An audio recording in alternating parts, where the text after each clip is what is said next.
Bonjour et bienvenue. Aujourd'hui, je vous propose un nouvel état des lieux concernant la maladie Mpox. On va faire un bilan de 2022 jusqu'à fin 2024, un bilan qui va être essentiellement épidémiologique.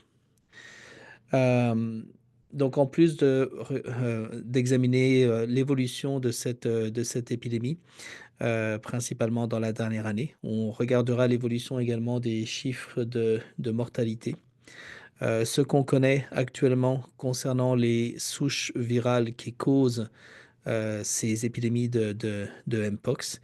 Et on parlera un petit peu des campagnes de vaccination en Afrique qui ont enfin commencé depuis quelques mois.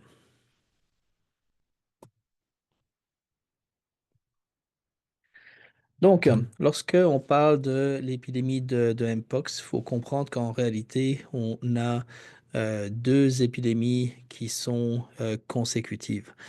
Premièrement, il y a l'épidémie dont on a beaucoup parlé, qui s'est déroulée essentiellement en 2022, l'épidémie internationale de Mpox, qui a touché près de 100 000 personnes. Cette épidémie, en réalité, n'est pas entièrement terminée. Si vous regardez la courbe bleue ici, le nombre de cas a évidemment beaucoup diminué, mais vous voyez que dans les derniers mois, il y avait encore des cas euh, qu'on pouvait, euh, qu'on pouvait détecter.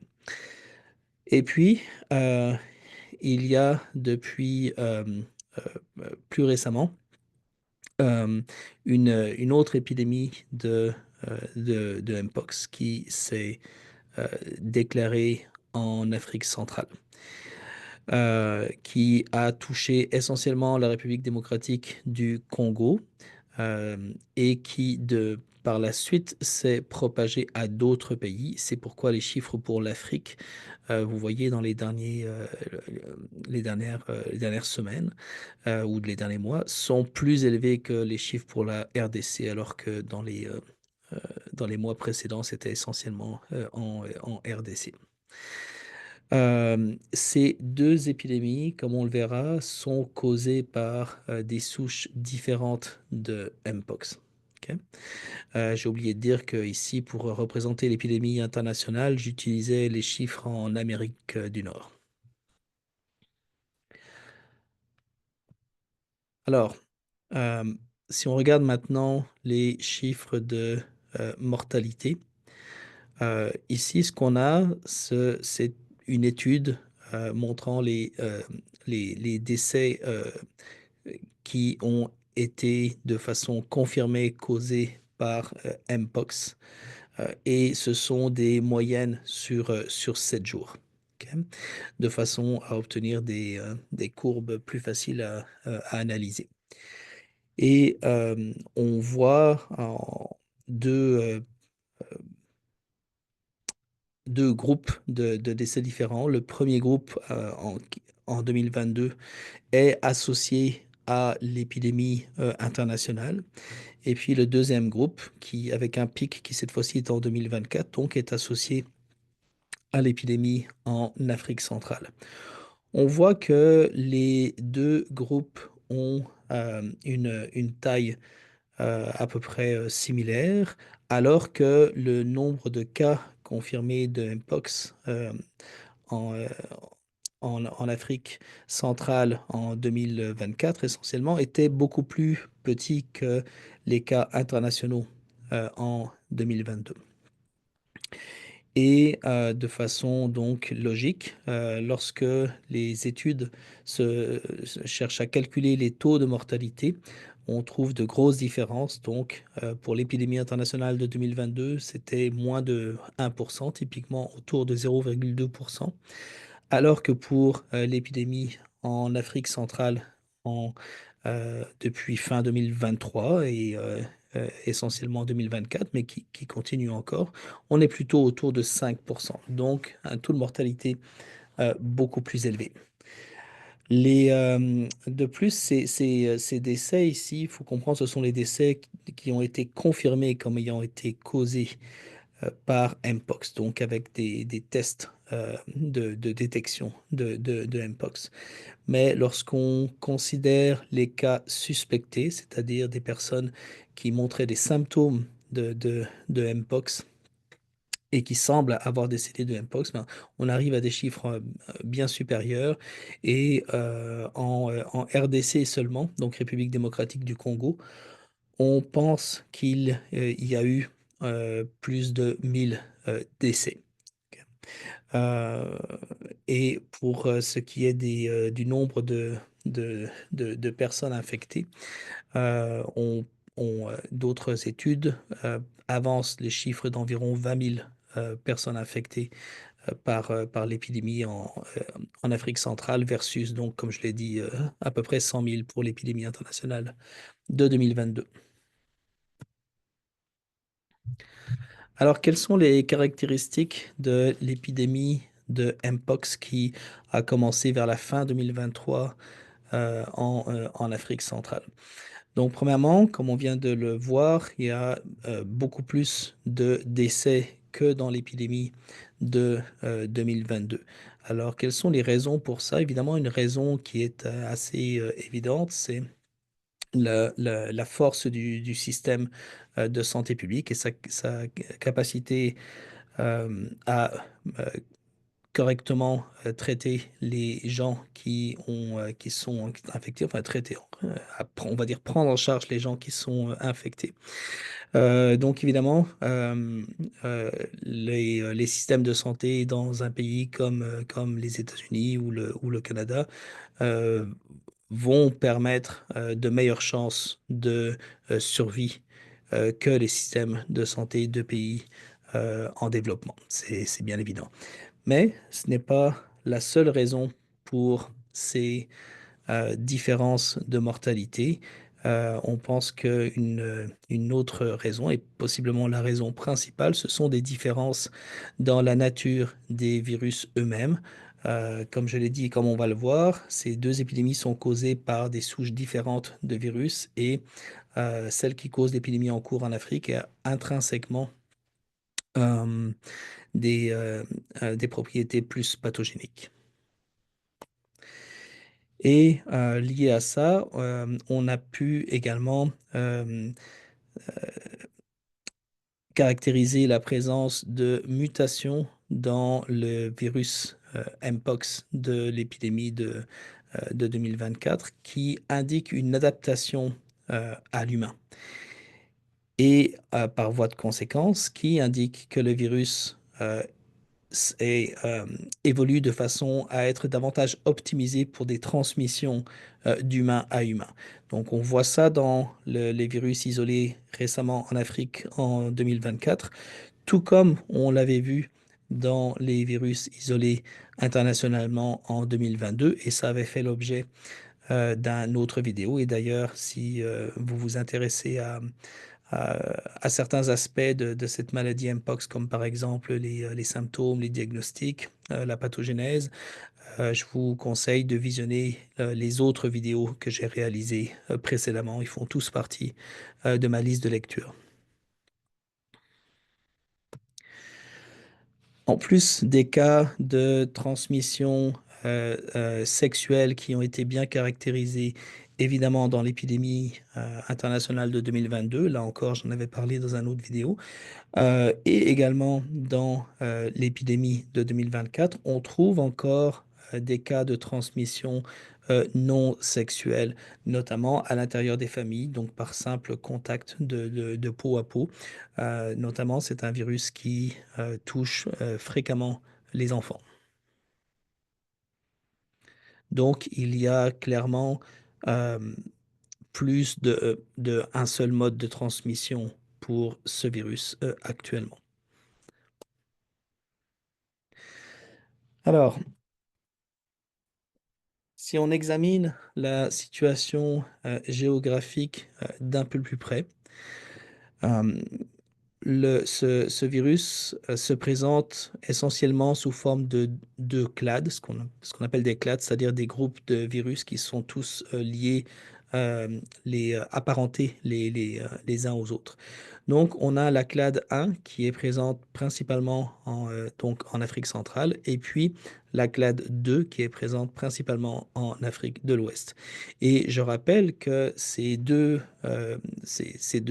types de virus Mpox étaient endémiques bien avant les épidémies de 2022 et 2024. Ils sont connus depuis des dizaines d'années, avec ces spécificités régionales. Alors, l'épidémie internationale de 2022 était causée par une souche de Mpox de clade 2B qui est originaire d'Afrique de l'Ouest, probablement le Nigeria. Par contraste, l'épidémie qui a commencé fin 2023 en Afrique centrale, donc avec un pic comme on l'a vu en 2024, elle est causée par des virus de clade 1. Voici un arbre phylogénétique qui montre juste les relations entre les souches de virus, celles qu'on connaissait déjà, celles qui ont été isolées dans ces deux épidémies. Et en jaune, ce sont des virus de clade 1. Et puis en vert et pardon, un A.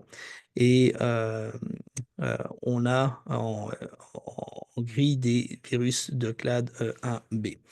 Donc, pour faire simple, ce qu'on constate, c'est que euh, à Kinshasa, en 2024, puisque cette étude s'est concentrée sur la ville de Kinshasa, on a isolé un assez grand nombre de virus de clade 1A. Ok, ces virus sont tous groupés à l'intérieur de ce petit triangle, mais clairement, il fait partie de la clade 1A. Et on a isolé aussi un certain nombre de virus de clade 2B qui sont donc relativement éloignés de ceux de la clade 1A. Ce qui n'est pas montré sur cet arbre phylogénétique, ce sont les virus de clade 2 qui étaient très peu présents à Kinshasa de toute façon. Alors, ce que démontre cette analyse, c'est qu'en 2024, on a deux souches de virus qui circulent à Kinshasa, en République démocratique du Congo, qui participent tous deux à l'épidémie en cours. Et ce sont tous les deux des virus de clade 1.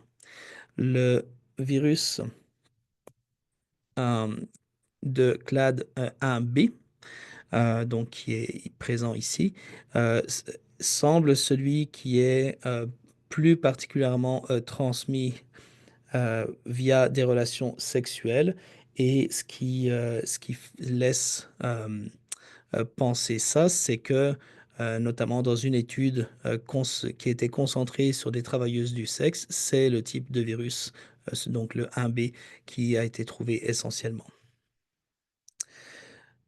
Je veux juste revenir en arrière un tout petit peu pour parler de quelque chose que j'ai oublié de mentionner, c'est que cette épidémie de clade 1 s'est répandue donc à d'autres pays, mais également à des régions plus éloignées. On a notamment trouvé des cas jusqu'en Afrique du Sud. Et ça faisait craindre une explosion plus large de cette épidémie, notamment parce que dans certaines régions d'Afrique du Sud, la prévalence du VIH est très élevée et on sait que les personnes qui sont atteintes du VIH et qui ne sont pas traitées sont davantage à même d'être infectées par Mpox et de le transmettre et d'avoir des symptômes plus sérieux.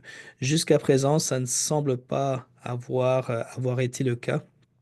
En réalité, cette épidémie de Mpox de clade 1, si elle n'est pas encore contrôlée, ne semble pas en tout cas prendre de l'ampleur. Alors parlons maintenant un petit peu des réponses en santé publique face à cette nouvelle épidémie de clade de Mpox. Alors l'OMS a émis une alerte en août 2024, plus précisément le 14 août. C'est le niveau d'alerte le plus élevé. L'OMS avait émis la même alerte lors de l'épidémie internationale de 2022. Donc c'est la deuxième fois en l'espace de 2 ans qu'il y a une alerte de haut niveau associée à Mpox.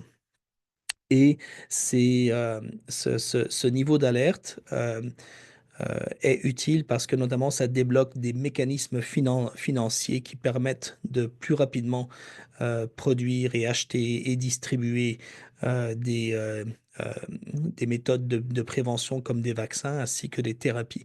Donc, dans ce qui concerne Mpox, il n'y a pas tellement de traitements, mais il y a des vaccins qui sont utiles.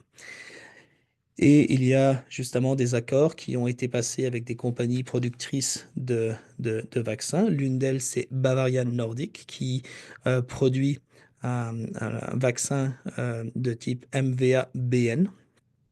Et euh, donc, cette compagnie a promis de livrer 2 millions de doses en 2024 et encore davantage en 2025. Les campagnes de vaccination ont commencé. Je dirais qu'elles ont enfin commencé, puisque depuis 2022, c'était un- un message qu'on entendait beaucoup, que c'était un petit peu scandaleux que alors que ces régions d'Afrique étaient le berceau de ces virus, c'est un peu scandaleux qu'elles soient exclues des campagnes de vaccination. Donc, euh, maintenant, ça a commencé.